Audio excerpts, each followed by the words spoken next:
Good morning, student. Myself Praduman, your physics teacher for class 9 and 10 in Modern International School, ISWA.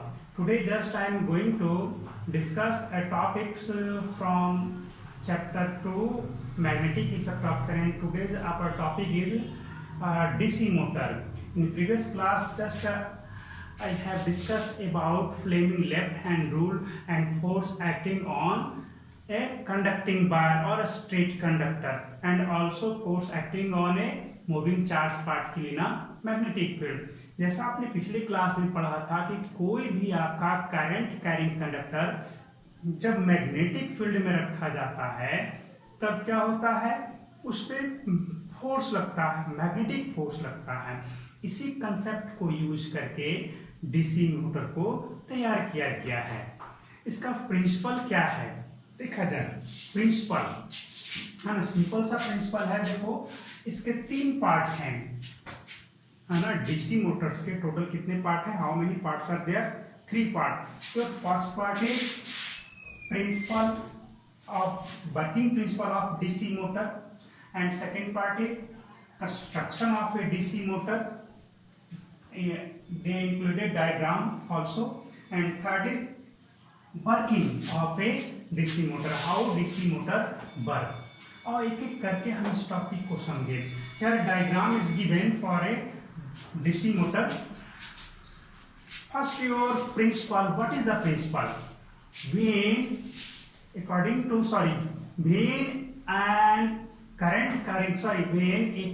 carrying conductor is placed in a magnetic field, then they experience some magnetic force on them. Due to this a DC motor work, है ना। Simple सा है। चलो क्या है, जब भी किसी करंट कैरिंग कंडक्टर को मैग्नेटिक फील्ड में रखा जाता है तो वो फोर्स को एक्सपीरियंस करता है ना। This is the principle, working principle of a DC motor, and on this principle a DC motor work. Now construction of DC motor state that there are several parts. First part is armature, second part is magnetic field, that means bar magnet, third part is a split ring, and fourth part is carbon burst, and last one is source of electricity. Your first part state that a DC motor consists of a rectangular coil containing large number of turns. A DC motor consists of a large number of turn with है rectangular coil. जैसे हमारे पास ये rectangular coil दिख रहा है, मैंने इसमें सिर्फ आपको एक टर्न को दिखाया है।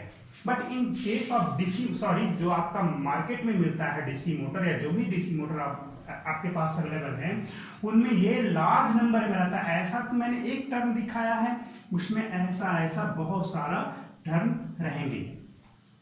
100, सैकड़ों, 200, 300, 400, 500 बहुत सारे टर्न रहेंगे। क्लियर?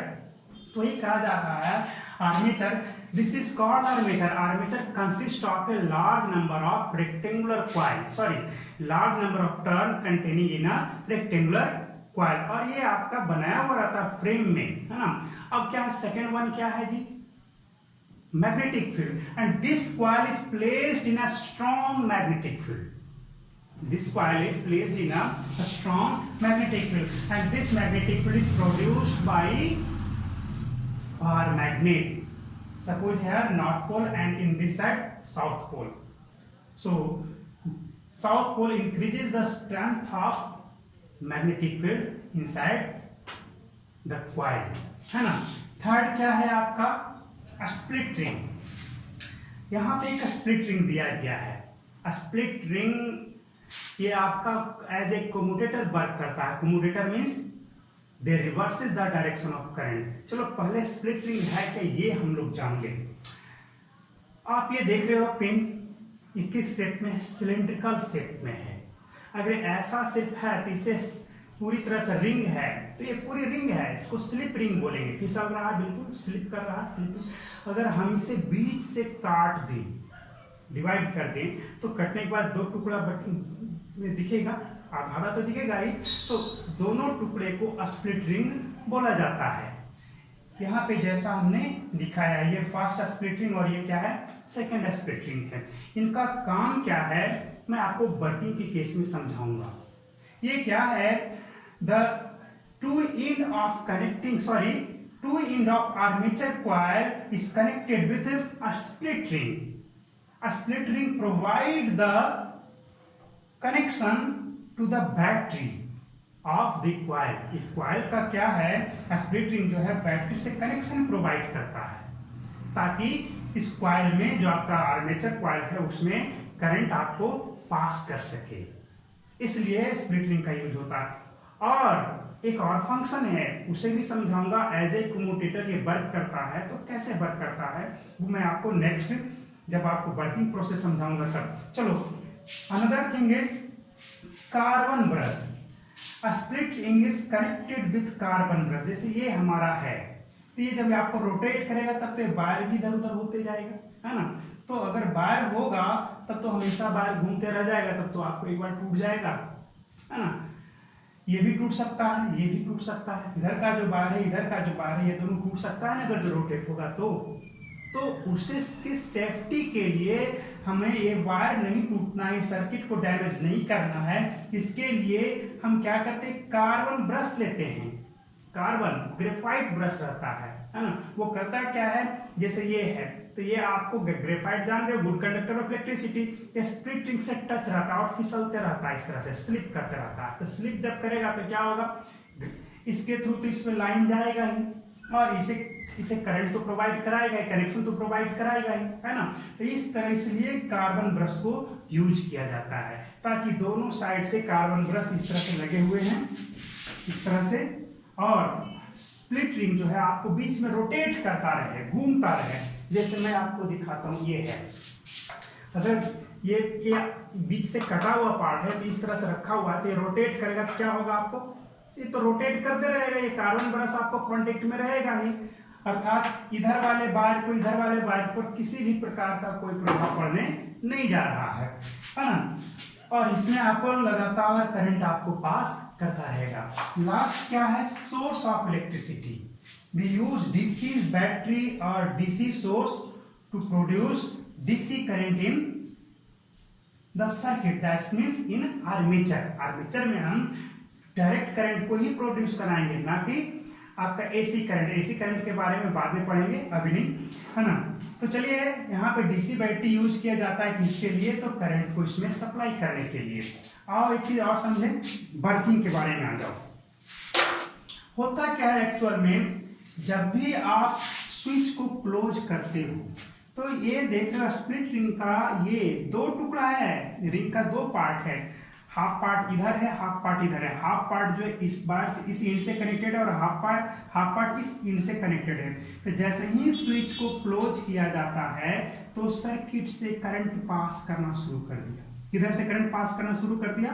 तो इस तरह से देखो होगा क्या, जैसे ही आप करंट पास करना शुरू करेगा तो यहाँ पर तो मैग्नेटिक फील्ड है ही, this is the direction of magnetic field. किसका डायरेक्शन है ये, मैग्नेटिक फील्ड का डायरेक्शन है, हमेशा ऐसे ही चल रहा मैग्नेटिक फील्ड, है ना जी। इस तरह से बताओ, ये कंडक्टर आपको मैग्नेटिक फील्ड में है and magnetic field is perpendicular to the direction of current, so force is acting on this conductor. What is the direction of force acting on this conductor, so you apply Fleming left hand rule. Fleming left hand rule, in this rule they state that Fleming left hand rule state that forefinger is the direction of magnetic field, middle finger is the direction of electric current and thumb indicate the direction of force acting on the conductor. So you place this in magnetic field. देखो magnetic field इधर है, current किधर की ओर है, ऊपर की ओर, इस तरह से कर दिया। फोर्स किधर लगा, इनवर्ड डायरेक्शन में, यानी कि बोर्ड के भीतर साइड, यानी कि फोर्स आपको इस तरह से इनवर्ड डायरेक्शन में लग रहा है। अब चलो, कौन से सेक्शन की बात हुई थी अब तक, ए बी सेक्शन की बात हुई थी। ए बी के बारे में बात किया था, है ना, कि ए बी सेक्शन पर फोर्स इनवर्ड डायरेक्शन में लगा, बोर्ड के इन साइड में। बट अब देखा जाए इसके बाद जैसे ही आपको यहाँ पे देखा तो फोर्स तो इसमें लगा, साइमल्टेनियसली उसी समय CD से भी तो करंट पास कर रहा था, BC से CD से, इसमें भी। तो ये तो देख रहे हो ये मैग्नेटिक फील्ड के पैरेलल है, कौन सा सेक्शन, BC। तो मैग्नेटिक फील्ड के पैरेलल जब BC है तो इस पर कोई फोर्स नहीं लगेगा, है ना। आप जान रहे हो इस चीज को, पहले भी डिस्कस किया जा चुका है कंडीशन, है ना।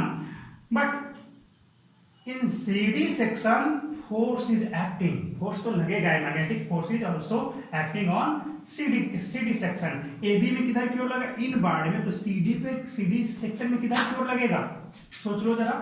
तो इसमें भी अप्लाई करो ये, तो बताओ इसमें करंट किधर की ओर है, नीचे की ओर है, मैग्नेटिक फील्ड तो इधर ही रह गया, करंट तो C से D आ ही रहा है, तो फोर्स किधर लगा, बाहर की ओर। दैट मींस इस पर किधर की ओर फोर्स लग जाएगा जी, तो बाहर की ओर। यानी कि अब सोच लो कि CD AB पर इनवर्ड डायरेक्शन में फोर्स लगा और CD पर आउटवर्ड डायरेक्शन में। जैसे हमारे पास ये बुक है, तो अब सोच लो इस बुक के बारे में कहा जाए कि इस इंड पे इधर की ओर फोर्स लगा, ऐसे इधर की ओर, और इस इंड पे इधर की ओर फोर्स लगा, तो बीच से क्या होगा, इधर ये ऐसे घुमाना चाहेगा, इधर वाला फोर्स है जो बीच सेंटर से ऐसे घुमाना चाहेगा, और इधर वाला फोर्स ऐसे घुमाना चाहेगा, दोनों एक ही तरफ में घुमाना चाह रहा है।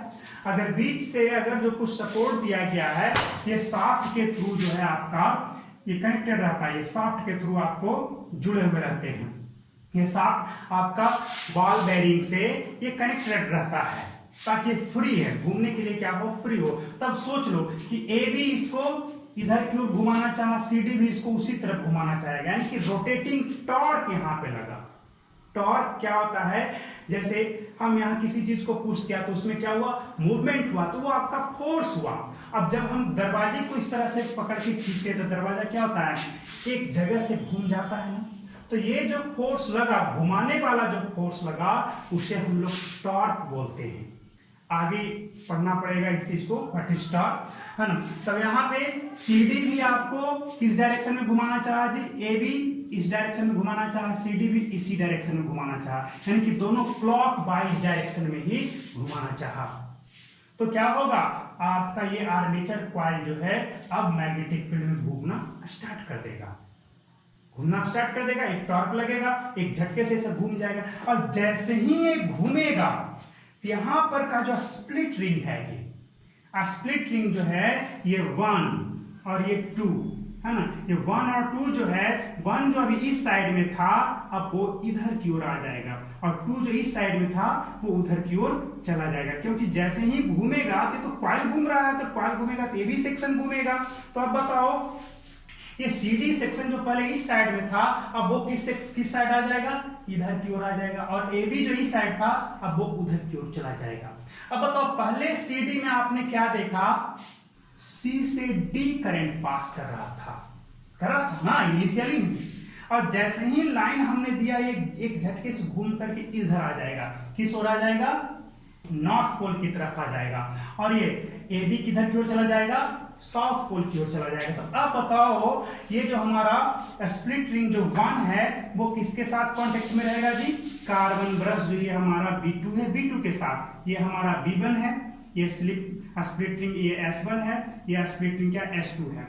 तब ये जो स्प्लिट रिंग S1 जो है अब B2 के कांटेक्ट में आ जाएगा, और ये S2 जो है B1 के कांटेक्ट में आ जाएगा। तब क्या होगा, ये हमारा CD जो इधर था अब इधर आ जाएगा, तो CD इधर था तो चलो इसको CD इधर कर लो, C and D, AB A और B ऐसे हो जाएगा। अब जरा देखो, अब पहले CD इधर था तो ऊपर से नीचे करंट आ रहा था, अब क्या हो जाएगा जी, जैसे ही यहाँ आएगा तो अब तो ये पॉजिटिव करंट तो ऐसे ही पास कराएगा, यानी कि इस साइड में जो भी वायर रहेगा उस पे ऑलवेज आपको करंट इधर की ओर ही जाएगा, क्योंकि ये वाला जो एंड है ऑलवेज पॉजिटिव से कनेक्टेड है ना, ये पॉजिटिव से कनेक्टेड है, तो इधर साइड में जो भी कॉइल का पार्ट रहेगा उसमें हमेशा नीचे से ऊपर करंट जाएगा। तो क्या देखा आपने कि पहले CD सेक्शन में अपवार्ड से डाउनवार्ड में करंट आ रहा था, लेकिन जैसे ही रोटेट हुआ स्प्लिट रिंग इधर से इधर आया, डायरेक्शन ऑफ करंट चेंज हुआ कि नहीं, अब B से C जाने लगा, और AB में A से B जा रहा था अब B से A आना शुरू हो गया, यानी कि डायरेक्शन ऑफ करंट क्या हो गया, चेंज हो गया। तो चेंज हो गया। तो पहले आप फोर्स लग रहा था सीडी पे, इस साइड इधर था तो ऊपर की ओर लग रहा था, और एबी में इनवार्ड में लग रहा था। लेकिन अब जैसे ही इधर उधर आपका चेंज हुआ, अब सीडी में इनवार्ड लगेगा और एबी में आउटवार्ड लगेगा।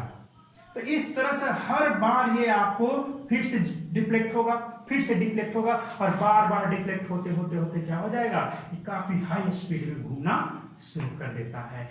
यही मेन वर्किंग प्रिंसिपल है डीसी मोटर का, है ना। तो ये आप ध्यान में रखेंगे, है ना। बहुत ज्यादा हार्ड तो नहीं है,